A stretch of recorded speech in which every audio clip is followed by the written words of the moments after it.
আসসালামু আলাইকুম, আমি অবিদিত। আজকে আমরা আলোচনা করব বাস্তব সংখ্যার পরবর্তী অংশ নিয়ে। গত অংশে আমরা আলোচনা করেছি বাস্তব সংখ্যা কি, বিশেষ চার ধরনের সেট এবং বাস্তব সংখ্যার শ্রেণীবিন্যাস নিয়ে আলোচনা করেছি। এরপর আমরা মূলদ সংখ্যা অমূলদ সংখ্যাকে দেখিয়েছি এবং মূলদ সংখ্যাকে বেশ কিছু অংশে ভাগ করে দেখিয়েছি। পূর্ণ সংখ্যা, ভগ্নাংশ সংখ্যা দেখিয়েছি।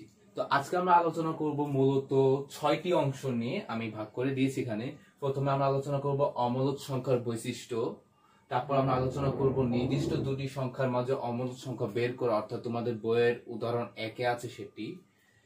তারপর আমরা আলোচনা করব একটি সংখ্যা যেটি পূর্ণবর্গ নয়, সেটি বর্গমূল যে একটি অমূলদ সংখ্যা, সেটি আমরা প্রমাণ করে দেখাবো। তারপর আমরা আলোচনা করব কোন চারটি ক্রমিক সংখ্যার গুণফলের সাথে এক যোগ করলেই সেই সংখ্যাটি যে পূর্ণবর্গ সংখ্যা তা প্রমাণ করা, অর্থাৎ তোমাদের বইয়ের উদাহরণ 2। এটা খুবই ইম্পর্টেন্ট একটা ম্যাথ, এটা কিছু কিছু ক্ষেত্রে আসে। তারপর আমরা আলোচনা করব যে কোনো বিজোড় সংখ্যার বর্গ যে একটি, সেটাও একটি যে বিজোড় সংখ্যা সেটিও প্রমাণ করে দেখাবো। এটা তোমাদের বইয়ের অনুশীলনী 1-এর 11 নম্বরে আছে। তারপর আমরা আলোচনা করব দুটি ক্রমিক জোড় সংখ্যার গুণফল 8 দ্বারা বিভাজ্য, সেটি প্রমাণ করব। অর্থাৎ আমি এই পর্বে আমি মূলত কিছু ক্যাজুয়াল, নর্মাল এবং সিম্পল ম্যাথমেটিক্যাল প্রুফ আমি দেখাবো এবং শুরুতে আমি কিছু অমূলদ সংখ্যা নিয়ে কিছু কথা বলবো। তো চলো বন্ধুরা, শুরু করা যাক। তারপর চলো পরবর্তী আলোচনা শুরু করা যাক। এখন আমি আলোচনা করব অমূলদ সংখ্যার কিছু বৈশিষ্ট্য নিয়ে। তো শুরুতে আমি বলেছি যে এটি অসীম অনাবৃত দশমিক ভগ্নাংশ। তো এই বিষয়ে আমি গত পর্বে আলোচনা করেছি, আমি আবারও রিক্যাপ করি। অসীম অনাবৃত দশমিক ভগ্নাংশ বলতে আমরা আসলে কি বুঝি? যে দশমিক ভগ্নাংশ অসীম থাকবে সংখ্যাগুলো এবং অনাবৃত থাকবে, আবৃত থাকবে না। আমি আগে বলেছি যে আবৃত হয় কখন, যখন একটা বেসিক প্যাটার্ন থাকে, যখন আমরা সেই প্যাটার্নটার কারণে আমরা সেটা পৌনঃপুনিকের মাধ্যমে আমরা সেটা ভগ্নাংশে প্রকাশ করতে পারি, কিন্তু এটার কোনো প্যাটার্ন নাই। তো একটা উদাহরণ দেখা যাক। √11, এটার মান কত? এটার মান হচ্ছে 3.3162479 এবং চলতেই থাকবে। দেখো এখানে কিন্তু কোনো আমরা বেসিক প্যাটার্ন পাচ্ছি না, অর্থাৎ আমরা বলতে পারি যে এটা একটা অনাবৃত ভগ্নাংশ এবং সংখ্যা কিন্তু এখানেই থেমে নেই, আরো যেতেই থাকবে। তার মানে এটি একটি অসীম দশমিক ভগ্নাংশ, অসীম অনাবৃত দশমিক ভগ্নাংশ। এরপরে কি এটি ভগ্নাংশ আকারে প্রকাশ করা যায় না? খুবই সিম্পল, এই অসীম অমূলদ সংখ্যা কখনো ভগ্নাংশ আকারে প্রকাশ করা যায় না। তারপর আমরা আসি অমূলদ সংখ্যার উপর যে অপারেশনই করা হোক না কেন, সেটি অমূলদ সংখ্যাই থাকবে। এটা একটি ইম্পর্টেন্ট, আমরা বোঝার চেষ্টা করি। এই যেমন ধরো √3, এটাকে যদি আমি ধরো 4 দ্বারা যোগ করি, এটা অমূলদ সংখ্যাই থাকবে। যেটাই ফল যেটাই আসুক না কেন, এটা অমূলদ সংখ্যাই থাকবে। আমরা একটু ট্রাই করে দেখি। এরকম আসে 5.73 এবং চলতেই থাকবে, এটা শেষ হবে না। এখন আমরা ধরো √3 এর সাথে আমরা √2 গুণ দেই, তারপর কি পাবো আমরা? সমান সমান √6। এটাও কিন্তু একটা অমূলদ সংখ্যা, 2.4494। এরপর ধরো আমরা ভাগ করি √3/√2, এটাও কিন্তু একটা অমূলদ সংখ্যা হবে, অর্থাৎ 1.2247 এবং চলতেই থাকবে, শেষ হবে না কখনো। অর্থাৎ অমূলদ সংখ্যার ক্ষেত্রে আমরা যে কোনো র্যান্ডম সংখ্যা দ্বারা আমরা যোগ করি, গুণ করি, বিয়োগ করি, ভাগ করি, যেটাই করি না কেন সেটা একটা অমূলদ সংখ্যাই থাকবে, সেটা কখনোই মূলদ হবে না। আমি কি বলেছি? বিশেষ অপারেশনে সেটি মূলদ হবে। বিশেষ অপারেশন বলতে আমরা কি বুঝি? যেমন ধরো √3, ঠিক আছে, আমরা যদি এটাকে √3 দ্বারা গুণ দেই তাহলে এটা মূলদ হয়ে যাবে 3, অর্থাৎ আমি স্কয়ার করলাম নাম্বারটাকে। আবার আরেকটা উদাহরণ দেখতে পারি আমরা। সোজা কথা, বিষয়টা এরকম যে আমি ধরো কি বলে n রুট করলাম, কিউবিক রুট অথবা n-তম রুট করলাম, সেটাকে আমি n-তম পাওয়ার দ্বারা অপারেশন করলে সেটা হয়ে যাবে মূলদ সংখ্যা। এই যেমন ধরো একটা সংখ্যা x, সেটাকে আমি যদি 5th রুট করি তাহলে এটাকে মূলদ করার উপায় কি? যেখানে আগে এটা বলে নিতে হবে যে x একটা পূর্ণ সংখ্যা। আমি যদি এটাকে 5th রুট করি, এটাকে মূলদ করার একটাই উপায়, আমি এটাকে 5 পাওয়ার করতে হবে, তাহলে এটা একটা মূলদ সংখ্যা হবে। সোজা কথা বিশেষ অপারেশন বলতে আমি যেটা বুঝাইছি যে আমি একটা সংখ্যাকে বর্গমূল করলাম যেটা একটা পূর্ণ সংখ্যা এবং সেটাকে আমি আবার বর্গ করলাম, তখন সেটা মূলদ হবে। এবং এই অপারেশনটা বাদে যত ধরনের অপারেশন করি না কেন, যোগ করি, গুণ করি, বিয়োগ করি, ভাগ করি, সব তোমার অমূলদই থাকবে। পরের বৈশিষ্ট্যটা আমি বলি, সাধারণ কোন সংখ্যার বর্গমূল, ঘনমূল এবং n-তম মূল অমূলদ হয়ে থাকে সাধারণত, যদি সেটা পূর্ণবর্গ বা পূর্ণ ঘন না হয়ে থাকে। এবং অন্য কোনো সংখ্যার ক্ষেত্রে একই, কিন্তু কিছু বিশেষ ধ্রুবকও অমূলদ হয়ে থাকে, যেমন পাই। আমি এটা গত পর্বে আলোচনা করেছি, পাই = 3.14159, তারপর অয়লার নাম্বার 2.71828 এবং চলতে থাকবে।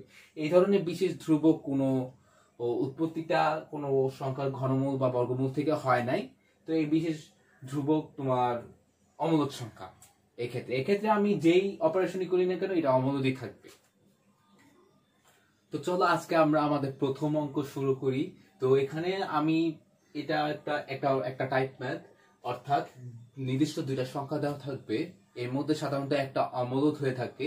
এই দুটো সংখ্যার মধ্যে আমি দুটি অমূলদ সংখ্যা নির্ণয় করব। অর্থাৎ এখানে আমি একটা উদাহরণ দিয়েছি, যেমন √5 এবং 3 এর মধ্যে দুইটি অমূলদ সংখ্যা নির্ণয় করে। এই অঙ্কগুলো সাধারণত তোমাদের টেস্ট পেপারে দেখবা, যদি থাকে তোমার কতে থাকে, অর্থাৎ 2 নম্বরের অঙ্কের ক্ষেত্রে থাকে, তবে আমাদের এটা মানে আমরা অমূলদ সংখ্যা তো চাইলে ইজিলি আন্দাজে বের করতে পারি, কিন্তু ম্যাথ তো মানে চাইলেই তুমি আন্দাজে করে দিতে পারো না, এটা তো আর এমসিকিউ থাকবে না, যদি থাকে আর কি। তো আমরা চাইলে একটা নর্মাল একটা প্রসিডিউর ফলো করে এই ম্যাথটা ইজিলি করতে পারি। তো চলো শুরু করা যাক। প্রথমে আমি এখানে যেই সংখ্যাটা থাকবে অমূলদ, ধরো √5 এবং 3 এর মধ্যে অমূলদ কোনটা? √5। আমি √5 এর মানটা ক্যালকুলেটরের থেকে বের করে লিখবো 2.236067977। তারপর আমি ধরে নিব দুইটা সংখ্যা a এবং b, যেখানে ab is greater than √5, অর্থাৎ √5 এর বেশি হতেই হবে, এবং অপর যে সংখ্যাটা আছে 3 সেটা 3 এর থেকে ছোট হতে হবে। সেই ক্ষেত্রে আমরা কি করতে পারি, একটা ইজি স্টেপ আছে যেটা আমরা বইয়ের উদাহরণ 1-এও দেওয়া আছে। ইজি স্টেপটা হচ্ছে আমরা সংখ্যা দুইটা যোগ করব, √5 এবং +3, সেটাকে আমরা 2 দ্বারা ভাগ করব। সেটাকে আমরা যদি 2 দ্বারা ভাগ করি তাহলে আমরা কি পাই? আমরা পাচ্ছি 2.618033989 এবং চলতেই থাকবে। আমরা এটাকে আসন্ন মান হিসাবে লিখবো। এটাকে বলা হয় প্রায় চিহ্ন, সমান চিহ্ন না। যখন আমরা একটা অমূলদ সংখ্যার আসন্ন মান লিখবো তখন আমরা এই চিহ্নটা অবশ্যই ব্যবহার করবো, এবং সেটা বৃত্তের ক্ষেত্রফল, পরিধি নির্ণয়ের ক্ষেত্রে আমাদের এই চিহ্ন ব্যবহার করতে হবে। তো আসন্ন মান নির্ণয়ের ক্ষেত্রে আমি এটা লিখতে পারি 2.62, এবং এই ক্ষেত্রে আমি দেখি √5 + 3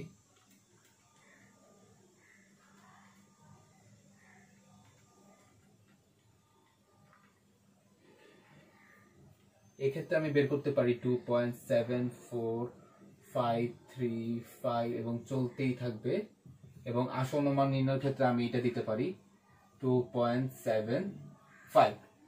অর্থাৎ আমরা এই দুইটা নাম্বার থেকে কি দেখতে পারি, এখানে নাম্বার দুইটাই কিন্তু তোমার √5 এর থেকে বড় বলতে পারি, ও ab is less than 3, এবং দুইটাই কিন্তু 3 এর থেকে ছোট। তো আমরা বলতে পারি এইভাবে আমরা অমূলদ সংখ্যা নির্ণয় করতে পারি। অর্থাৎ আমি সংখ্যা দুইটা, আমি কিন্তু আগের অংশে বলেছি যে অমূলদ সংখ্যার উপরে আমরা বিশেষ কিছু অপারেশন বাদে যেই অপারেশনই করি না কেন সেটা অমূলদ সংখ্যা হবে। এখানে আমি দেখো কিছু অপারেশন করছি, আমি 3 যোগ করছি, তারপর আবার 2 দ্বারা ভাগ করছি, তারপর আমি আবার 3 যোগ করছি, তারপর আমি 3 দ্বারা ভাগ করছি। তোমাকে যে ঠিক এইভাবেই করতে হবে এমন কোনো কথা নাই, কিন্তু আমরা চেষ্টা করব অঙ্কের ভিতরেই থাকা, মানে অঙ্কের ভিতরে যেই ইনফরমেশন গুলো দিচ্ছে সেগুলো ইউজ করেই আমরা বের করার চেষ্টা করবো। তোমরা চাইলে বাইরের থেকে আরো অন্য 2-1টা সংখ্যা নিয়েও চাইলে বের করতে পারো, কিন্তু একটা প্রসিডিউর ফলো করে তোমাকে এটা বের করে দেখাতে হবে। তো আমরা বলতে পারি যে ab is greater than √5, ab is lesser than 3। তো চলো এবার আমরা পরবর্তী অঙ্ক নিয়ে আলোচনা শুরু করি। এর পরবর্তী অঙ্কটা হচ্ছে একটি সংখ্যা পূর্ণবর্গ নয়, সংখ্যাটা পূর্ণবর্গ হতে পারে না, সেটির বর্গমূল অমূলদ, সেটি আমরা প্রমাণ করে দেখাবো। তো আমি এখানে উদাহরণ হিসেবে নিয়েছি √7। √7 একটা পূর্ণবর্গ সংখ্যা নয়, তাই আমি √7 নিয়েছি। √7 যে একটা অমূলদ সংখ্যা সেটা আমি প্রমাণ করে দেখাবো। তো সেটা প্রমাণ করার পদ্ধতিটা কি? ফার্স্ট আমি ধরে নিব √7 একটি মূলদ সংখ্যা। আমি এটাকে প্রমাণ করার চেষ্টা করবো। এটা যদি আমি প্রমাণ করতে না পারি, অর্থাৎ √7 যদি একটা মূলদ সংখ্যা না হয়ে থাকে, তাহলে অবশ্যই এটা একটা অমূলদ সংখ্যা। তো যেহেতু √7 একটি মূলদ সংখ্যা আমি ধরে নিচ্ছি, তাহলে আমি ধরে নিতে পারি √7 = p/q। p/q, যেখানে p ও q বিলংস টু z। আমরা পড়েছিলাম z কি, z এমন একটি সেট যেখানে সকল পূর্ণ সংখ্যা থাকবে। তারপর এবং p ও q পরস্পর সহমৌলিক, এবং আরেকটি কথা বলতে হবে যে q is not equal to 0, অর্থাৎ q এর মান 0 হতে পারবে না। অর্থাৎ তিনটা শর্ত: প্রথমত p ও q বিলংস টু z, অর্থাৎ পূর্ণ সংখ্যা হতে হবে। দ্বিতীয়ত p ও q পরস্পর সহমৌলিক হতে হবে, অর্থাৎ সংখ্যা দুটোর গসাগু যাতে এক হয়। পরবর্তী শর্ত হচ্ছে q is not equal to 0, অর্থাৎ q এর মান 0 হতে পারবে না। তো আমরা প্রমাণ করা শুরু করি। এখন √7 = p/q, আমি উভয় পক্ষে বর্গ করে নিব। বর্গ করে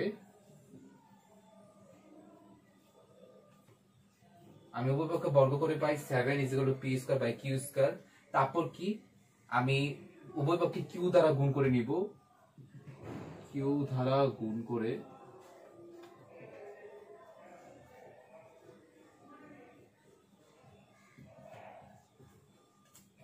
কি পেলাম আবার? 7q = q²/q। কিন্তু এখানে 7q পূর্ণ সংখ্যা। হ্যাঁ, 7 নিজে একটা পূর্ণ সংখ্যা। আমি শর্তেও বলেছি q নিয়ে একটা পূর্ণ সংখ্যা, দুইটা পূর্ণ সংখ্যা গুণফলও পূর্ণ সংখ্যা। এরপর আসি = p²/q। p²/q এখানে পূর্ণ সংখ্যা হতে পারবে না। কেন? কারণ p/q আমি আগেই বলেছি পরস্পর সহমৌলিক, তার মানে তাদের গসাগু এক, একে অপরকে দ্বারা ভাগ করা যায় না। এখন আমি ধরো p কে বর্গ করলাম এবং এরপর তাকে q দ্বারা ভাগ করব। অর্থাৎ এর মধ্যে একটা সংখ্যাকে বর্গ করে আমি অপর সংখ্যা দ্বারা ভাগ করলে যেটাই পাই না কেন সেটা কোনোভাবেই পূর্ণ সংখ্যা হতে পারবে না। আমি এখানে দেখাইলাম 7q পূর্ণ সংখ্যা, কিন্তু p²/q পূর্ণ সংখ্যা না। এটা কি কখনো সমান হতে পারে? সমান হতে পারে না। আমরা উদাহরণস্বরূপ দেখতে পারি, এই যেমন ধরো একটা সংখ্যা, এই যেমন ধরো 9/5। এই দুটো পরস্পর সহমৌলিক, অর্থাৎ এদের গসাগু এক। আমি এটাকে বর্গ করলাম, আমি কি পাচ্ছি? 81/5। এটা কিন্তু পূর্ণ সংখ্যা না। তাহলে এটাও p²/q কখনো পূর্ণ সংখ্যা হতে পারবে না। কিন্তু 7q পূর্ণ সংখ্যা, কিন্তু এটা তো সম্ভবই না। তাই আমরা বলতে পারি যে এখানে 7q পূর্ণ সংখ্যা হলে p²/q পূর্ণ সংখ্যা নয়। তার মানে 7q is not equal to p²/q। যেহেতু এই দুটো সমান হতেই পারে না, তাহলে আমরা বলতে পারি যে √7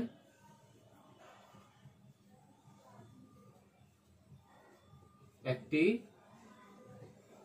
মূলদ সংখ্যা নয়। অর্থাৎ যেহেতু এটি একটি মূলদ সংখ্যা না, তাহলে এটি একটি অমূলদ সংখ্যা হবে। আমরা লাস্টে লিখে ফেলবো যে তাহলে প্রমাণিত হলো যে √7 একটি অমূলদ সংখ্যা। তো চলো আমরা পরবর্তী অঙ্কে চলে আসি। এই অঙ্কে আমরা যেটা দেখবো, কোন চারটি ক্রমিক স্বাভাবিক সংখ্যার গুণফলের সাথে এক যোগ করলে সেটি একটি পূর্ণবর্গ সংখ্যা হবে। অর্থাৎ চারটি ক্রমিক স্বাভাবিক সংখ্যা বলতে আমরা কি বুঝি? এই ধরে নাও 1 2 3 4, এই চারটা সংখ্যা গুণ করো, আমরা কি পাই? 1 * 2 * 3 = 6 * 4 = 24 + 1 = 25, যেটা একটা পূর্ণবর্গ সংখ্যা। একইভাবে ধরে নাও 6 7 8 9, এই চারটা সংখ্যাকে গুণ করে এক যোগ করো, যেই সংখ্যা পাবে সেটাও একটা পূর্ণবর্গ সংখ্যা হবে। তো আমরা বীজগণিতের সাহায্যে প্রমাণ করে দেখাবো যে সেটি একটি পূর্ণবর্গ সংখ্যা হবে। তো চলো শুরু করা যাক। ধরি চারটি ক্রমিক স্বাভাবিক সংখ্যা যথাক্রমে x, x+1, x+2 ও x+3। এখন উক্ত চারটি সংখ্যা গুণ করে গুণফলের সাথে এক যোগ করে পাই x * x+1, x+2, x+3, x+1। এরপর আমরা হিসাবে সুবিধাতে আমরা x টাকে সামনে আনবো, তারপর এটা x+3 টাকে আগে আনবো, তারপর আমরা x+1 কে নিব, তারপর আমরা x+2 কে নিব, তারপর +1। ঠিক আছে? তারপর আমরা নিতে পারি, তারপর আমরা গুণ করে দিই সরাসরি x² + 3x। তারপর আমরা এটাকে গুণ করলে কি পাই? x² + 2 + 1 = 3x। তারপর প্লাস এটাকে আমরা এইভাবে রাখবো, +3x + 2 + 1। তারপর আমরা দেখতে পারি, তারপর আমরা কি করব? এখানে x² + 3x আছে না, এটাকে আমরা একটা সংখ্যা হিসেবে ধরে নিব। আমরা ধরে নেই x² + 3x = a। আমরা ধরে নিলাম a। তারপর আমরা এখানে x স্কয়ার প্লাস 3x আছে না, এখানে a, তারপর বাকি প্লাস 2, তারপর প্লাস 1। এখানে সাইড নোট দিয়ে লিখে নিতে হবে, ধরি এটা মাস্ট, এটা লিখতেই হবে, x square plus 3x is equal to a। তারপর আমরা লিখতে পারি a square plus twice a plus 1 সমান সমান এটা একটা বর্গ সূত্র অনুযায়ী যায়, যেমন a square plus twice ab plus b square. তারপর আমরা লিখতে পারি a প্লাস 1 হোল স্কয়ার। তারপর আমরা এখান থেকে লিখতে পারি সরাসরি এর মান বসিয়ে পাই x square plus 3x plus 1 whole square. অর্থাৎ এখানে স্কয়ার আছে, তাহলে আমরা সাথে সাথে বলে দিতে পারি যে উক্ত চারটি ক্রমিক স্বাভাবিক সংখ্যা গুণফল করলে এবং যদি আমি পরে 1 যোগ করি তাহলে অবশ্যই সেটা পূর্ণবর্গ সংখ্যা থাকবে। আমরা যদি 1 না যোগ করতাম তাহলে এখানে এই 1টা থাকতো না, সো আমরা এটাকে পূর্ণবর্গ ধরতেও পারতাম না চাইলে। তো এখানে 1 থাকার কারণে তারপর আমি এটা পূর্ণবর্গের সূত্রে আনতে পারি a square plus twice ab plus b square, অর্থাৎ a প্লাস 1 হোল স্কয়ার। তারপর আমরা এখানে এর মানটাকে x স্কয়ার প্লাস 3x বসিয়ে পাই x square plus 3x plus 1 whole square. অর্থাৎ তাহলে আমরা বলতে পারি যে উক্ত ইয়াটি প্রমাণিত। এখানে প্রমাণিত লিখে দিতে হবে।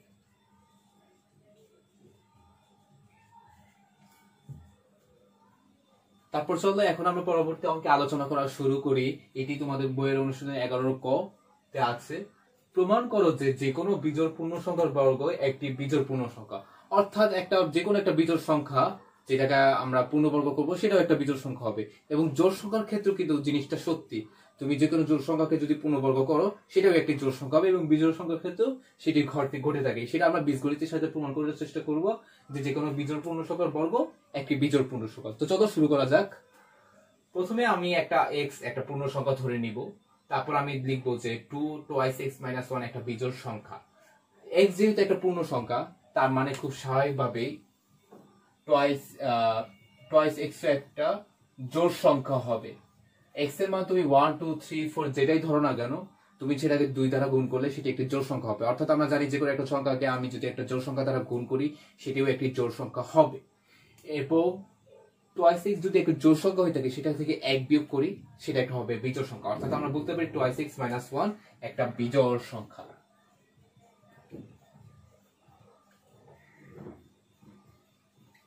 তারপর আসি বিজোড় সংখ্যাটিকে বর্গ করে পাই twice x minus 1 whole square. তারপর আমি এটাকে লিখতে পারি 4x square minus 4x plus 1। তারপর আমি এখান থেকে 4x কমন নেই, x মাইনাস 1 প্লাস 1। তারপর আমি এটাকে এভাবে লিখতে পারি twice x into x minus 1 plus 1। সুতরাং এখানে একটা জিনিস খেয়াল করে দেখো তোমরা যে x মাইনাস 1 এটা একটা জোড় সংখ্যা হতে পারে বিজোড় সংখ্যা হতে পারে, আমরা সেটা জানি না। টুয়াইস x একটা জোড় সংখ্যা, এটা একদম নিশ্চিত। টুয়াইস x এর সাথে আমি এটা গুণ করব এবং গুণ করার পরে এটা জোড় হোক কিংবা বিজোড় হোক সেটা ম্যাটার করে না। এরপরে কিন্তু 2 আছে, অর্থাৎ twice x into x minus 1 পুরোটাকে আবার 2 দ্বারা গুণ করতেছি। পুরোটাকে কিন্তু আমি 2 দ্বারা গুণ করে আমি যেটাই পাই না কেন সেটা জোড় সংখ্যা হতে বাধ্য। অর্থাৎ আমি কিন্তু আগেই বলেছি যে যেকোনো সংখ্যার সাথে 2 দ্বারা অর্থাৎ জোড় সংখ্যা দ্বারা গুণ করলে সেটাও একটা জোড় সংখ্যা হবে। তাহলে আমি বলতে পারি এই পুরোটা একটা জোড় সংখ্যা, অর্থাৎ 2 into twice x x minus 1 একটি জোড় সংখ্যা।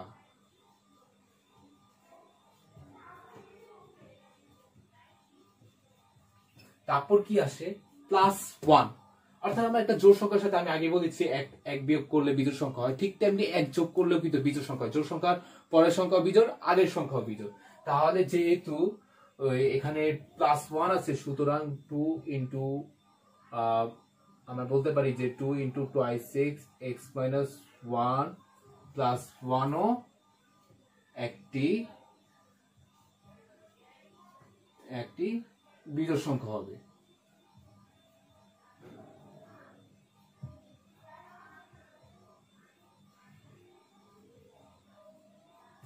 তাহলে আমরা বলতে পারি যে কোনো বিজোড় পূর্ণ সংখ্যার বর্গ একটি একটা বিজোড় সংখ্যা হবে। এখানে আমি দেখালাম, অর্থাৎ প্লাস 1 থাকাতে এটা পুরো সংখ্যাটাই কিন্তু বিজোড় হয়ে যাচ্ছে।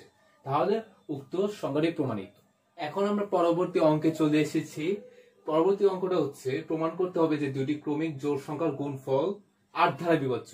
অর্থাৎ দুটি ক্রমিক জোড় সংখ্যা বলতে আমরা শুধু কি বুঝি? ধরো একটা সংখ্যা জোড় সংখ্যা, ধরো 2, তারপর সংখ্যাটা কি?